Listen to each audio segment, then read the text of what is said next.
A lot of good stuff has happened, I guess, right? I mean, after the apocalypse, we're all surviving so far, and it is what it is. But I think it really is just time to drink some beer, to be honest with you. So who wants to go first, guys? I think I went first last week, so I will yield. Yield to Scotty. Right, I don't think you've ever gone first. Well, I'm Yeah. the host, so I'm being gracious and saying, hey man, a guests go first, but I can go first if you want. I mean, it's only polite to ask, so but I can go first if that's cool. All right, let me just jump back to the solo screen. I'm gonna take down the rules, bring up the beer. Tonight, I'm doing just fine. Just lots of lag. Lots of lag? Not really. Oh, it's pints. Yes. So, guys, tonight I'm very excited about this beer. This is Beer to Beer by Rogue. I don't know if you guys have ever had this. This is a very interesting beer. Uh, I'll just read what it's dedicated. It's dedicated to beards, and I actually just trimmed mine, so it looks really nice here. Beard beer is a beer brewed with a yeast created from the brewmaster John Mayer's. All right, maybe it's not Mayer's beard. So they basically took yeast from his beard and cultivated from. Yeah, it said wait. No need to Ooh. freak out. The brewers have used wild yeast for beer making for centuries. John has had some old growth beard since 1978. God, I hope they didn't take the beard yeast from those clippings. But in reality, what they did is they took. I just shaved yours, which is Movember. That's why you're doing it, right? So, uh, he took several strands of his beard. They cultivated. Yes, Monica. It is a beer made out of yeast from someone's beard. They took several strands, cultivated some yeast, and it's basically a wild yeast. Yeast is pretty much everywhere, even in your facial hair, on your body, all sorts of places. So yeah, it's not a surprising thing. So let's see. Ideal for brewing. It was discovered in his beard. Probably because he's around beer all the time. He probably got some like beer yeast like stuck in there. But what does it taste like? Well, that's what we're about to do. We're about to check out exactly what it tastes like. And the ingredients, it's great. They have on this bottle. It says water, hops, barley, and beard yeast. So yes, beard yeast. So this is a American wild ale. From what I've had this once when oh Jesus, here it comes. Run away! Run away! I've had this once on tap. Thank you, Roger, sir. I've had this once on tap when it first came out in 2013. This thing was about to foam over on me, so I had to get it in the glass quick. But you can see it's like a golden hue to it. I'm using uh, my goodness, oh my goodness, glass night. You can see it's like a golden, semi-translucent. It's not necessarily hazy, but it's just there's something not right about the thing. Maybe it's the yeast from the beard. And now I'm kind of wondering if there's any like. I guess we'll find out on the bottom if there's any dead yeast from the bottle fermenting.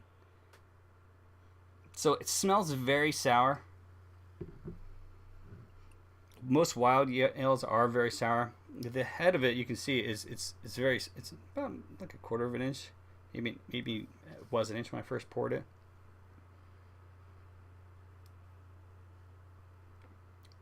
Let me taste this real fast. It's not bad. It's very light. Um, it kind of reminds me of like a saison, to be honest with you. It has a lot of the fruity flavors, very citrusy. Not citrusy when it comes to like oranges type stuff, but citrusy, just like a tartness to it.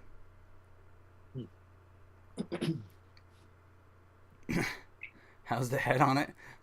Fail fish. Okay, Monica got it. Yep, there you go. As I read chat, I'm catching up.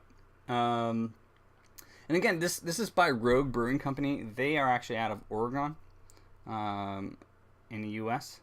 And they always have some really interesting beers. again, this is one of the more creative ones. It was actually listed on a little sharp, yes. It was listed on several different different weird beer like lists for obvious reasons. I mean, you wouldn't think of cultivating beer yeast out of someone's beard.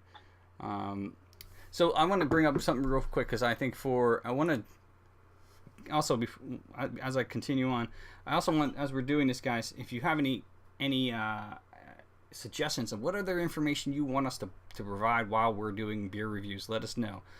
I'm thinking maybe for homebrewers who are interested in brewing beer, we also provide an idea of what the ingredients are.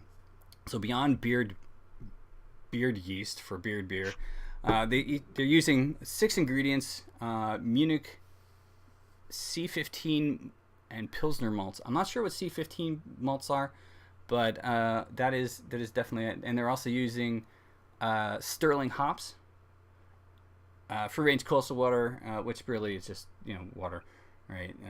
And then beard yeast. So those are the ingredients. I'm not sure if there is a home brewing recipe for this. I think that would be the only substitute for the beard yeast that you could find for this would probably be I know you could actually. I've had stuff ferment just sitting out on the counter, but there probably is some sort of yeast that you could find that would be substitute or you could use a substitute for a beard yeast, unless you really have that technology.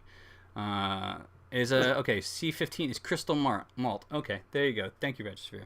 Actually, Regisphere, if you had a suggestion for a yeast that could be in replacement,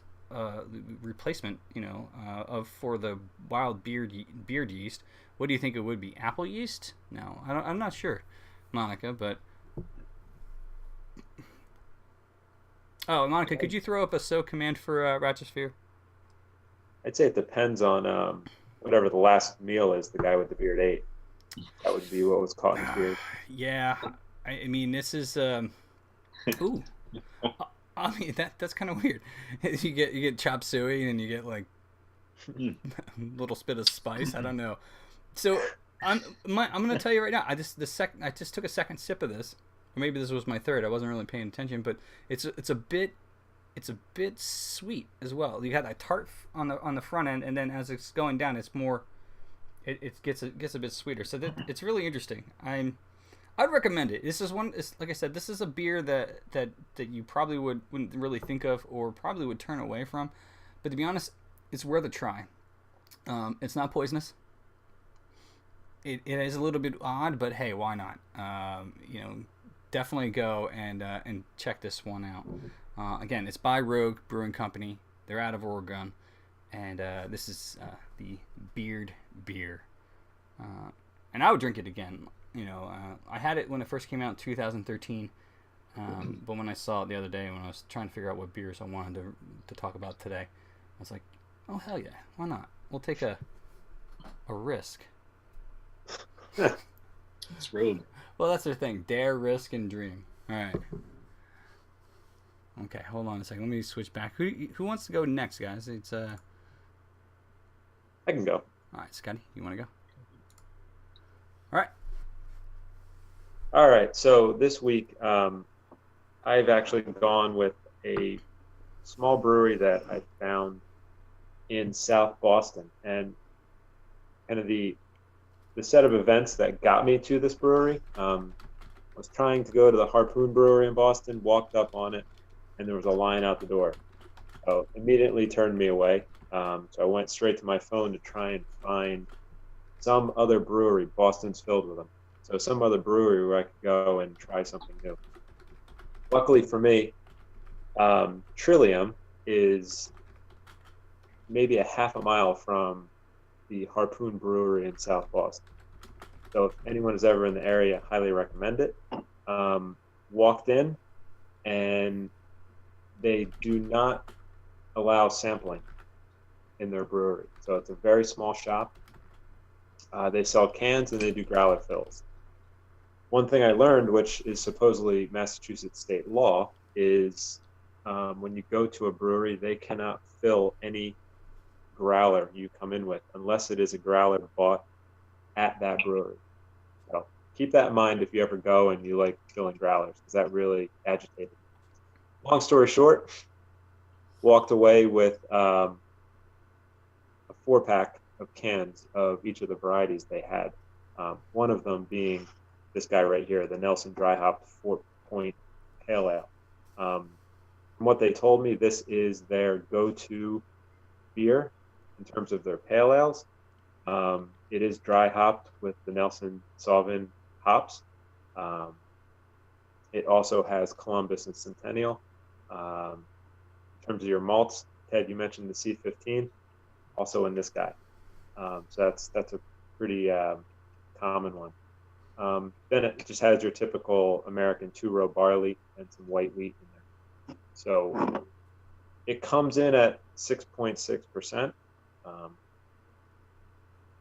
which I'd say is pretty much average for your pale ales, maybe a little on the high end, but let's open this bad boy up.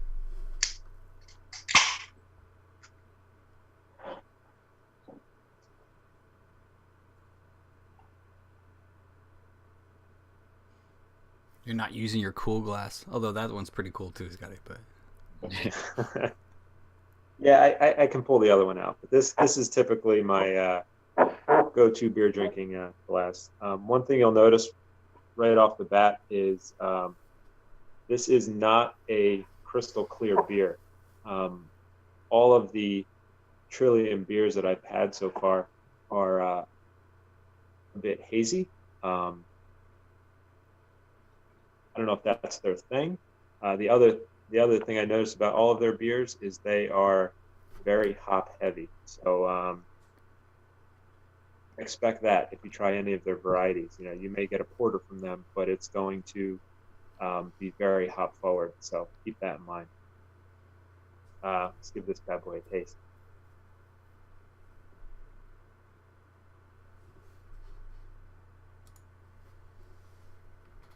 Very dry pale ale. Definitely the citrus notes come through. A lot of fruits on the back end. Very good taste. I wouldn't say it's overly hop. I don't know the IBUs on this, but very, very good beer. I've been very impressed by everything I've had from them, and this one similarly does not fail to impress either. Let's see if I can find the IBUs for us real fast.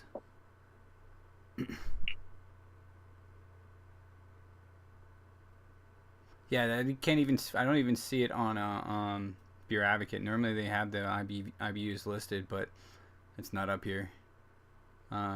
This one I think is actually rated 90, a score of a 91 from the reviewers that have done it. So it's a highly rated beer on Beer Advocate. So excellent. Like I said, if anyone is in the Boston area, absolutely hit this brewery up. It's worth the time, even if you don't want to buy a growler from them and get it filled. Definitely buy some of their cans. Just keep in mind, it's supposedly like I said, it's supposedly a Massachusetts law that you have to buy the growler from them. The other downside of their brewery is they do not do tasting in their South Boston brewery. But if you are in the area and looking for a good meal, right across the street is a restaurant, Row 34. Highly recommended, and they usually have Trillium beer on tap. So another recommendation that I'm not getting paid for.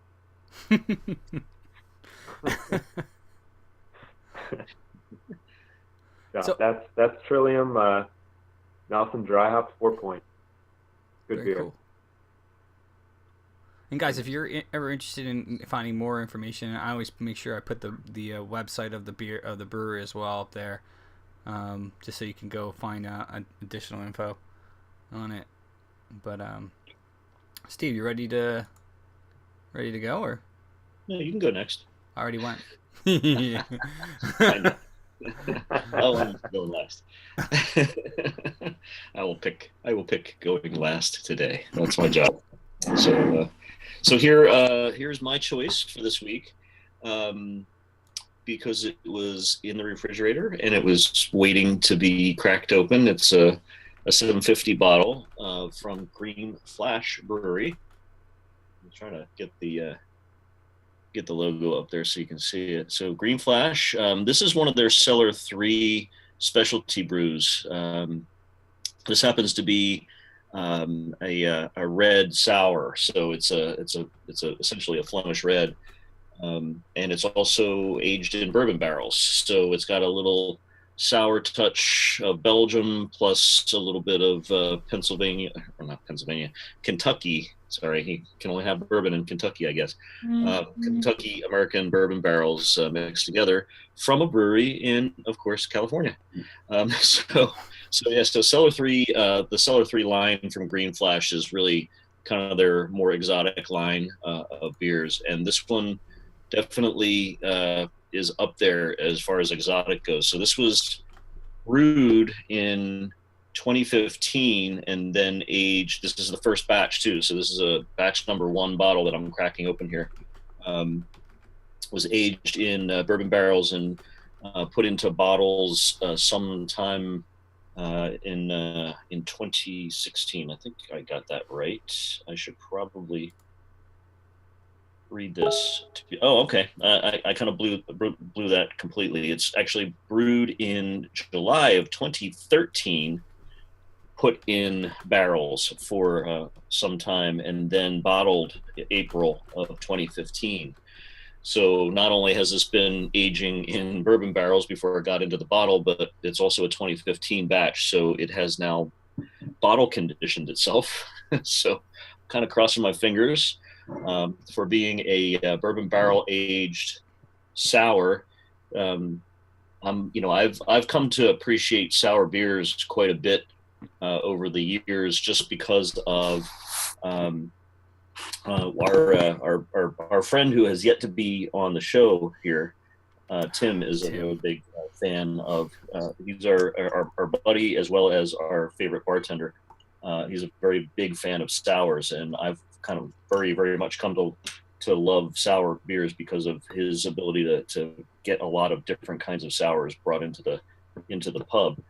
And ironically, I'm just realizing now too that the pub Isaac Newton's in Newtown, Pennsylvania, is having their Bourbon Fest this weekend. So Saturday coming up is Bourbon Fest, and there'll be bourbons, of course, and mixed drinks with bourbons, but also a lot of bourbon barrel aged Not bad at all. brews that will be available. So twisting the bottle and not the cork, got a nice little pop there. So as far as sours go, I'm not expecting a lot of head on this particular brew, but what I am expecting is what I'm getting here, which is kind of a rusty brown or a reddish brown pour with just a little bit of carbonation, probably left over from the bottle conditioning. But sours typically don't have a lot of fizz to them. So I got to tell you,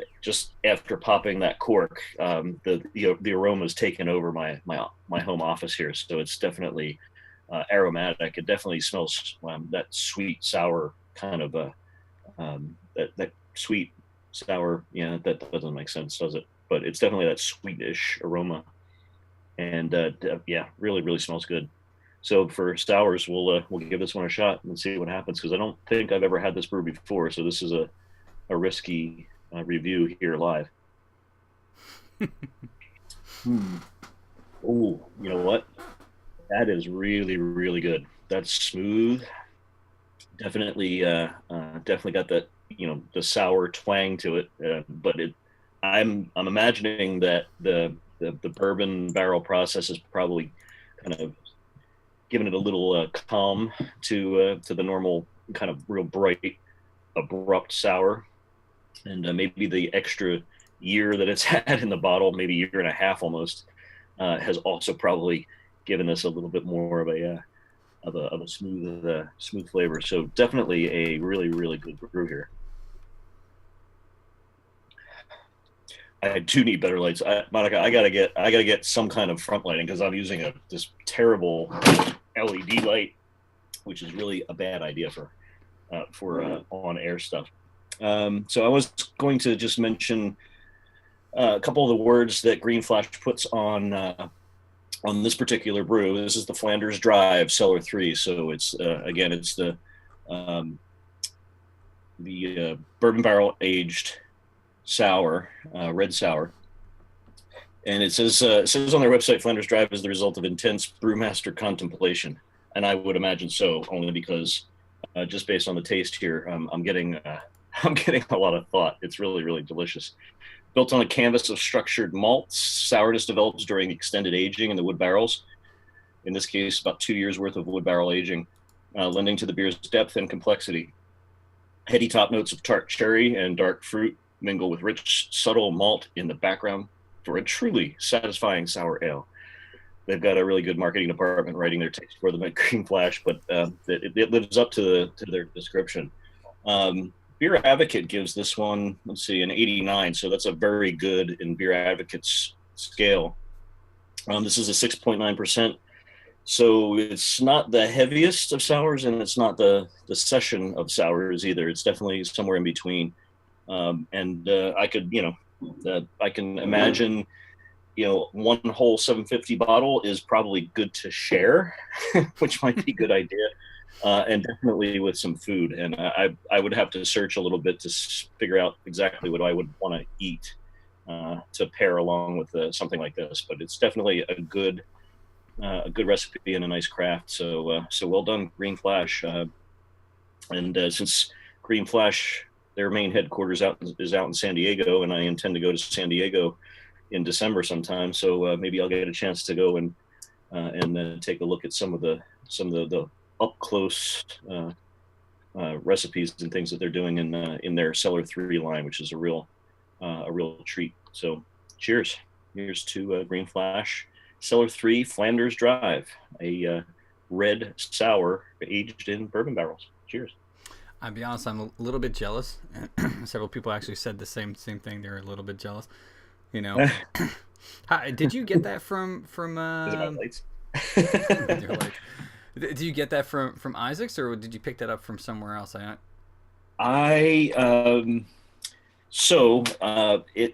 It came home from our annual beach trip to the Jersey Shore that we have every July. Okay. And I know I didn't take it to the beach, so I am assuming that someone brought it to the beach, and we didn't get a chance to drink all of them. And there was a lot of bottles, especially a lot of 750s. I actually took a video of it. I'll find that sometime.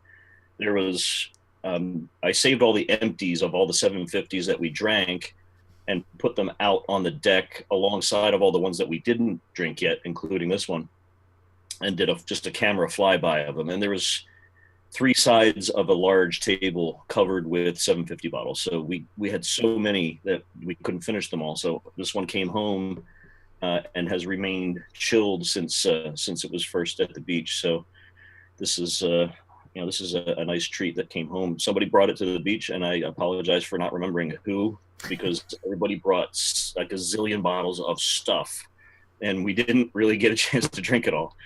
Even though we were at the beach for 3 weeks, believe it or not, we still didn't drink all the 750s because there was also about 9 cases of other beer that we had. So there was a lot of beer drank, but this one is nice, and I'm glad it made it home because this was a good choice for tonight.